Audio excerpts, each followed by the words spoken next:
Biru academy के YouTube channel पर आप सभी साथियों का स्वागत है। डियर बात करेंगे, कल माननीय कोर्ट के द्वारा एक स्पष्ट आदेश जारी किया गया, जिसमें प्राथमिक शिक्षक भर्ती के लिए कोर्ट ने बीएड को अलाउ कर दिया है। पूरी तरीके से बात करेंगे, क्या इसको आधार बनाकर एक नई याचिका माननीय सुप्रीम कोर्ट तक फिर से पहुंचने वाली है। पूरी तरीके से बात करेंगे, लेकिन जितने लोग चैनल पर पहली बार जुड़ रहे हैं, सब्सक्राइब करके बेल आइकन प्रेस कर लीजिए। डियर, अभी आपने हाल ही में देखा था कि 11 जनवरी 2024 को माननीय सुप्रीम कोर्ट में एक क्लैरिफिकेशन से याचिका लगाई गई थी, जिसको पूरी तरीके से जस्टिस सुधांशु धूलिया जी के द्वारा खारिज कर दिया गया। लेकिन आपके स्क्रीन पर लगा हुआ है, कल देर रात एक कोर्ट का ऑर्डर जारी किया गया, जहां पर की शिक्षक भर्ती का मामला है उत्तर प्रदेश से। अब इसको जो अभ्यर्थी हैं बीएड के, वो कह रहे हैं कि इस मामले को लेकर के हम माननीय सुप्रीम कोर्ट पहुंचेंगे। दरअसल ये मामला आप देख सकते हैं, इलाहाबाद हाई कोर्ट ने बेसिक शिक्षा परिषद में 72,825 सहायक अध्यापकों की नियुक्ति के मामले में महत्वपूर्ण निर्देश देते हुए कहा कि इस भर्ती में बचे हुए 12,091 पदों पर काउंसलिंग कराने के लिए विज्ञापन जारी किया जाए और काउंसलिंग का परिणाम फरवरी के अंतिम सप्ताह तक जारी कर दिया जाए। कोर्ट के इस आदेश से लगभग 12 वर्षों से चले आ रहे इस भर्ती विवाद का पटाक्षेप होने की उम्मीदें दिख रही हैं। देखिए डियर, मामला ये आपको मैं बता दूं, उत्तर प्रदेश में 2011 की यह वैकेंसी है। 72,825 पदों पर यह वैकेंसी आई थी। जब उस समय उत्तर प्रदेश की मुखिया मायावती थी, तब ये वैकेंसी का विज्ञापन निकाला गया था। और उसके बाद जब इन्होंने विज्ञापन निकाला तो सरकार चेंज हो गई और सत्ता में एक बार पुनः सपा की सरकार आ गई, तो इसमें कुछ एलिजिबिलिटी में परिवर्तन करके पुनः इस भर्ती का विज्ञापन निकाला गया। और हुआ ये मैटर, आप जानते हैं कि उस समय तक जो एनसीटी का गजट था 28 जून 2018 का, वो तो था नहीं, आपको पता ही है। और उसके पहले आरटीई एक्ट जब आया था सबसे पहली बार, तो वो 2009 में आया था और 1 अप्रैल 2010 से इसको लागू करना था। और वहां पर जिस अनुच्छेद का हवाला देते हुए माननीय सुप्रीम कोर्ट ने बीएड को अभी डिस्क्वालिफाइड किया है, अनुच्छेद 21A आर्टिकल, जहां पर मौलिक अधिकार की बात की गई है, उसी आर्टिकल में जो आरटीई एक्ट है 2009 वाला, जो 1 अप्रैल 2010 से प्रभावी है, उसमें एक आर्टिकल है 23/2, 23 की उपधारा 2 एक मेंशन किया गया है, जहां पर जो प्रदेश की सरकार है उसको एक स्पेशल पावर दी गई थी, क्योंकि उसके पहले कोई रूल नियम था नहीं। भाई, जब गजट ही नहीं था किसी भी तरीके का, ना एनसीटी था ना आरटीई एक्ट था, तो कोई सही रूल्स तो था नहीं। और उस समय केवल और केवल अगर बात की जाए तो बीएड का क्रेज ज्यादा चल रहा था और पॉपुलर था। इतना डीएलएड कोर्स जो है पॉपुलर नहीं था। और पहले में आप एलिजिबिलिटी आप जानते हैं, टीचरों की high school inter qualified teacher बना दिया जाता था। तो उसके बाद अब पूरा मैटर, ये जो कैंडिडेट है बीएड के, अभी जो याचिका खारिज हुई है, वो इसको कहीं ना कहीं आधार बनाने की बात कर रहे हैं। देखिए, ये मामला दूसरा है।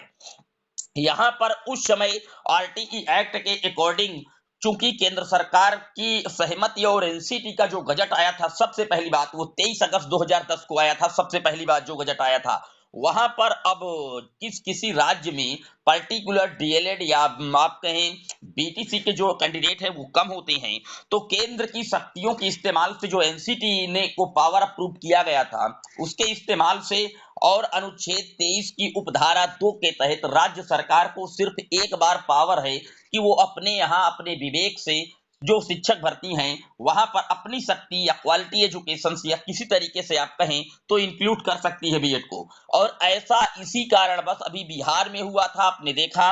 और उत्तर प्रदेश में भी 69,000 शिक्षक भर्ती में खुद योगी सरकार ने कहा था कि हमारे यहाँ बीटीसी या डीएलएड के कैंडिडेट कम है, 68,500 की भर्ती में पद रिक्त रह गए थे, इसलिए हम 23 की उपधारा 2 का जो अनुपालन कराते हुए बीएड को इंक्लूड करते हैं। तो इन राज्यों ने ऑलरेडी एक बार जो है कहीं ना कहीं अपने पावर का इस्तेमाल कर लिया है 23/2 का। चूंकि इस मैटर को आपने देखा था बिहार में, जब 7वें चरण की शिक्षक भर्ती का मैटर दीपांकर गौरव जी की याचिका पहुंची थी सुप्रीम कोर्ट में, तो वहां पर उस याचिका को यही कह के खारिज कर दिया गया था, निस्तारित कर दिया गया था कि ऑलरेडी 23/2 का जो मैटर है, यहाँ की राज्य सरकार ने अनुच्छेद 23/2 का इस्तेमाल कर लिया है। और चूंकि एनसीटी का जो बजट बाद में बना 28 जून 2018 वाला, वो ऑलरेडी क्वैश है, तो अब हम बीएड को अलाउ नहीं कर सकते। तो ये मैटर दूसरा है। यहाँ पर उस समय तक एनसीटी का न कोई गजट था 28 जून 2018 का, ना कोई ऐसा मामला था। तो इस भर्ती प्रक्रिया में तो बीएड पूरी तरीके से पात्र हो ही जाएगा। और इसको आदेश भी जारी कर दिया गया, आप देख सकते हैं। 12,091 चयनित शिक्षकों को नियुक्ति के लेकर के काउंसलिंग कराए सरकार। यहाँ पर इलाहाबाद हाईकोर्ट ने कहा है कि बेसिक शिक्षा परिषद में 22 से 25 जनवरी के बीच निकाले विज्ञापन यहाँ पर कई बातें यहाँ पर पूरी तरीके से निकाली गई है और कही गई है कि काउंसलिंग में जो हाजिर ना होने वाले संबंधी देना होगा हलफनामा कि वो क्यों नहीं हाजिर हो पा रहे हैं। 5 फरवरी के आसपास काउंसलिंग शुरू करके नियुक्ति प्रक्रिया पूरी करके प्रदेश सरकार इसको पूरी कंप्लीट करेगी। ये मैटर अलग है क्योंकि उस समय किसी भी प्रकार का कोई एलिजिबिलिटी का मामला ही नहीं था, क्राइटेरिया ही कोई रूल और रेगुलेशंस ही नहीं फिट था। जबकि ये भर्ती है, काफी पुरानी भर्ती है, 2011 का विज्ञापन है, आप समझ सकते हैं। 12 वर्ष लग गए इस मामले को माननीय कोर्ट के द्वारा, जो कहीं न कहीं पेंडिंग था। इसी तरीके से अब ये पूरी भर्ती प्रक्रिया को आदेशित कर दिया गया है इलाहाबाद हाई कोर्ट के द्वारा। अब ये भर्ती प्रक्रिया पूरी तरीके से रन में आ जाएगी और कंप्लीट हो जाएगी। इस भर्ती प्रक्रिया से किसी भी प्रकार से आगे आने वाली भर्तियों पर या बात की जाए उत्तर प्रदेश, बिहार जितने बड़े राज्य हैं, यहाँ पर बीएड को अलाउ नहीं किया जा सकता क्योंकि यहाँ पर आर्टिकल 23 की उपधारा 2 का भी इस्तेमाल किया जा चुका है। आरटी एक्ट में जो बातें मेंशन की गई हैं। हालांकि आपने देखा था कि क्लैरिफिकेशन से याचिका के में कल जब 11 जनवरी 2024 को महत्वपूर्ण सुनवाई माननीय कोर्ट में चल रही थी, तो वहां पर जो अभिषेक मनु सिंघवी जी थे, बीएड की तरफ से एडवोकेट थे, उन्होंने ये बात भी रखी कि 2010 से लगा करके 2018 के बीच के बीएड कई राज्यों में सिलेक्ट हैं, तो उनको किस तरीके से ट्रीट किया जाएगा। तो वहां पर मैं बता दूं, वो उनको पता भी नहीं था अभिषेक मनु सिंघवी जी को कि अनुच्छेद 23 की अवधारा 2 का इस्तेमाल करके वहां की राज्य सरकार ने बीएड को इंक्लूड किया है। तो उनके साथ किसी भी प्रकार का जो छेड़छाड़ है वो कतई होने वाला नहीं है डियर, ये आप नोट डाउन कर लीजिए। और जिस 21 ए आर्टिकल के तहत इन्होंने मौलिक अधिकार के तहत इन्होंने बीएड को डिस्क्वालीफाइड कराया है पीआरटी लेवल में जस्टिस सुधांशु धूलिया और अनिरुद्ध बोस जी के बेंचेज के द्वारा, मैं आपको बता दूं, दरअसल आरटी एक्ट 2009 में आया और 1 अप्रैल 2010 से प्रभावी हुआ और उसके पहले जो भर्तियां हो चुकी हैं उनके लिए कोई मामला है ही नहीं, कोई एलिजिबिलिटी का क्राइटेरिया ही निर्धारित नहीं है।